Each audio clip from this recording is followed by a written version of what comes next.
Profile share via email report story. Nami opened her eyes to a snoring sleeping beauty and she smiled as she felt the heat of his body.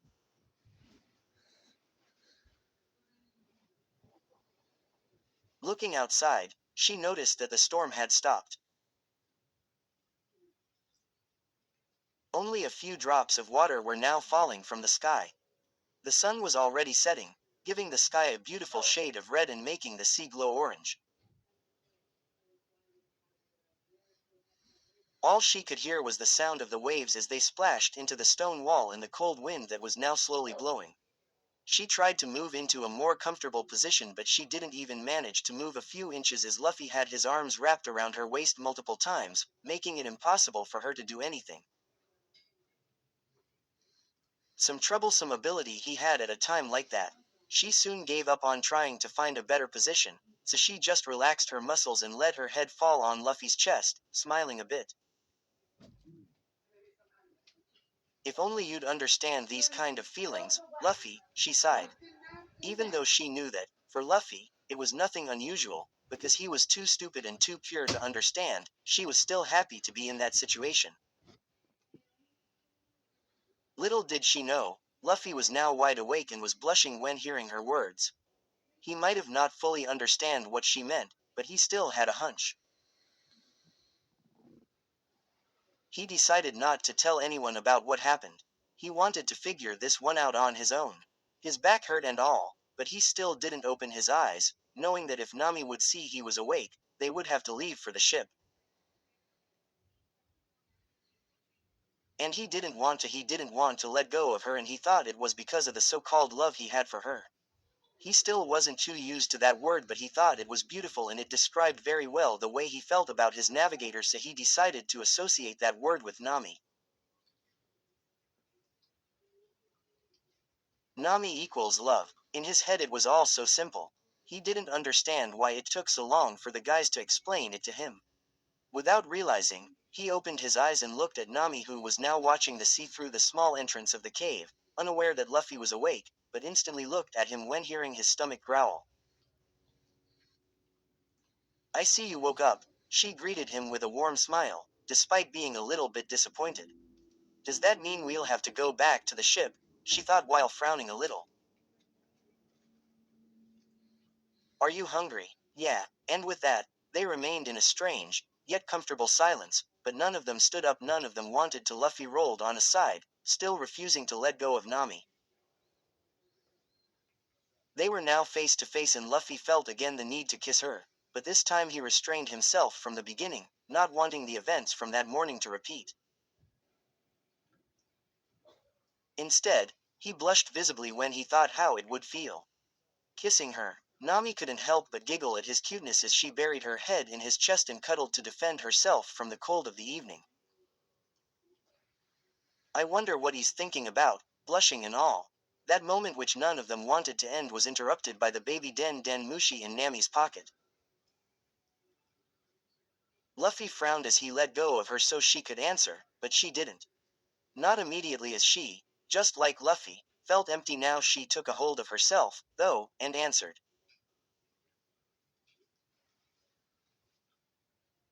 Usopp was the one talking.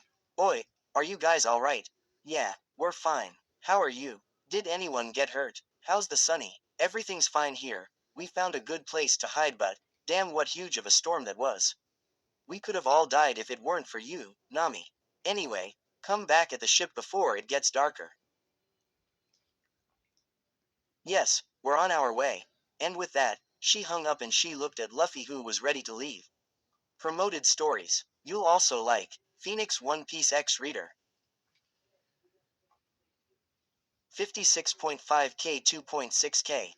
Reader as Fem spoilers early on, recommended to know Law's backstory, Ace's backstory, and Germa 66 before reading your race, bird person similar to Fishman except WI. Luffy's death. 9.8k 163. This is life for every person who has a specific time to live, but sometimes life is unfair in estimating lifespans. Evil people take longer lives than good people, but look out for the Straw Hats. 5.3k 185. YN joins the Straw Hats after meeting them in Logatown, making her the crew's lookout. She can dream up anything she wishes, with some limits, and even has a pair of Starlight Heart Trafalgar Law X Reader. 6.7K101. The photo goes to all the rightful owners. You lost your crew, but Law was there to save you and helped you recover. You finally met Law once again. You didn't wanna be. Scales of a Rubbery Girl. 1.9K39. This is a story about a 17-year-old girl named Monkey D. Luffy that goes on a journey to find the late king of the pirates Gold Roger's treasure and Quat, the One Piece and Quo. Masker Shadow, One Piece. Fanfic. OC. 3799. A girl who was born in the world and neglected by her family, and constant bad childhood experience and bullied led the girl into hatred of pirates, loathing them and Beck. The last one, One Piece X Reader. 73.8K 2.8K. Note. Rewritten version of Enquat, she'll become the strongest Enquat, Exiomir D. YN, once a respected Marine, now infamous as the mastermind behind the judicial massacre. Back on the cliff, they were both staring shocked at the forest. Well, at what was left of it, the older trees were all brought down by the storm, only a few remaining. That couldn't be called a forest anymore. They decided to head for the town to make sure nobody was hurt and to see the state their houses were in. As they started walking, Nami felt a cold shiver down her spine. She didn't realize how cold it's gotten. The next thing she felt was Luffy's shirt on her shoulders. She looked at him, worried. Aren't you going to be cold that way? I'll be fine, he grinned.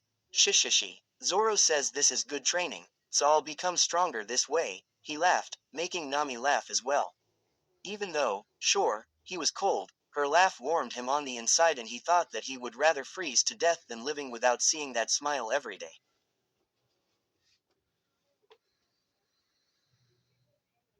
He then became lost in thought, thing that was so unusual for him, and just looked at his feet as he was placing a leg in front of each other. Luffy, is something troubling you? Huh, no, I was just thinking of when I first met Hancock, he said, making Nami's good mood perish. Even though he told her that he didn't have any kind of feeling towards Hancock other than gratitude, she still couldn't help but feel jealous. God, how she hated that feeling. I remembered all the girls on the island saying how beautiful she was, but when I saw her, I instantly remembered you, Luffy continued, catching Nami's attention. He then grinned brightly and looked at her. And I thought that you were way more beautiful than her. Nami widened her eyes as her heart felt like it was going to jump out of her chest. I don't think that there's any competition in Luffy's eyes. Robin's words echoed into her head. Damn, how is she always right? Nami giggled as she placed a kiss on Luffy's cheek and gave him back his hat. Thank you, Luffy. She was now completely sure that there was no way she could ever be replaced by Hancock, and she couldn't wait to get back to the ship and tell Robin all about what happened. Soon enough, they reached the town that was in an even worse state than the forest. They spent the rest of the evening walking around and checking on the people.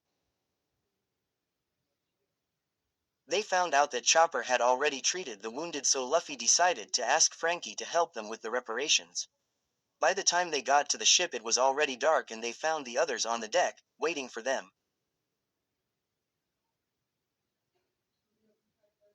Nami Swan, Sanji yelled with heart-shaped eyes. Welcome back, Oi Luffy, I hope you took good care of her. Despite those words, he knew very well that he had no reason of concern, especially when he saw the bright smile on Nami's face, who still couldn't help but think at what Luffy said regarding his first meeting with Hancock. You bet I did, Luffy grinned. He couldn't wait to get inside, not only because he was starving but also because he was freezing, only in his shorts. Nami Swan, I made you a tea and some soup to warm you up, Sanji continued while heading to the kitchen. Luffy, he then smiled. There's plenty, so feel free to eat as much as you like. Food. I'm so hungry. Sanji, you're the best. Luffy shouted as he got on the ship and started heading to the kitchen. It was already very late and the others couldn't wait for Luffy and Nami to have dinner, so there were only the two of them in the kitchen along with Sanji, who was washing the dishes left from the others. Even though Nami and Luffy weren't talking as they were too busy eating, Sanji could feel that there was such a nice and calm atmosphere surrounding those two. Nami seemed like she couldn't stop smiling and she was in such a good mood despite not being able to have a good rest for the whole day. He stopped for a moment and watched his captain stuffing his mouth full while looking, from time to time, at the orange-haired girl sitting beside him. Should he talk to them? Should he tell Luffy how Nami feels about him? Or tell Nami about Luffy? He smiled as he turned around to continue washing the dishes. He decided to leave them be and just let things evolve naturally. If anything, he was happy that Luffy was the one for Nami. He thought that it was actually very nice. Observing them, seeing how they interact, it was also nice when knowing they both love each other. Of course, Luffy was the first one to finish despite having the biggest quantity of food, so he left the kitchen, heading for the men's room to get dressed. Say, Sanji-kun, Nami started, a bit nervous, as soon as they were left alone in the room. Sanji stopped, and turned around looking puzzled. Nami stood up and started cleaning the table as she continued talking. I guess, it was pretty obvious that I was jealous when Luffy told us about Hancock. Well, yeah, but the other idiots didn't seem to notice anything. But, you know what he said to me today? She asked, looking at her feet. Sanji didn't say anything, he just watched her, raising an eyebrow. He said that, when he first met Hancock, he thought that I am much more beautiful than her. She finished as she raised her head and looked at Sanji, smiling brightly. For some weird reason, she felt so comfortable talking these kind of things with him, and it was the same for Sanji. Well, that's interesting. Zoro smirked while looking at Robin, who was, too, listening to the conversation between the navigator and the cook. It surely is, the sly woman giggled as she stepped away from the kitchen door. Of course that the whole peeking thing was her idea. Who knew that Luffy is such a romantic guy? Zoro laughed, heading for the men's room. Looks like I was right. After all, there really isn't any competition. Robin smiled when she saw Nami leaning over the railings, next to her after getting out of the kitchen.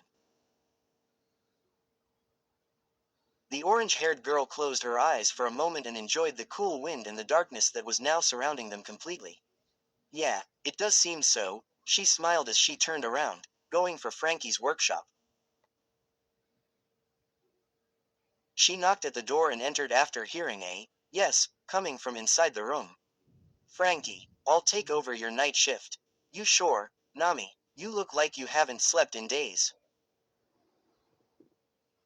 I'm fine, she smiled. But you should really take a good rest. Tomorrow you said you'd go to town and help the people with their houses, right? Then you should be in at full power. Well, then, I'm going to bed right now, thanks a lot, Nami. Don't mention it. As soon as everyone went to sleep, Nami climbed in the crow's nest and got ready for a long night. That's it, guys. The 10th chapter. Honestly, I didn't even dream of making it this far cause I started the book out of boredom, but here I am. I hope you'll enjoy this. About the next chapter, I'm not sure when I'll be able to post it because it's gonna be quite the busy week, but I'll do my best and write it as soon as I can. See ya next time. Equals greater than. Where stories live. Discover now.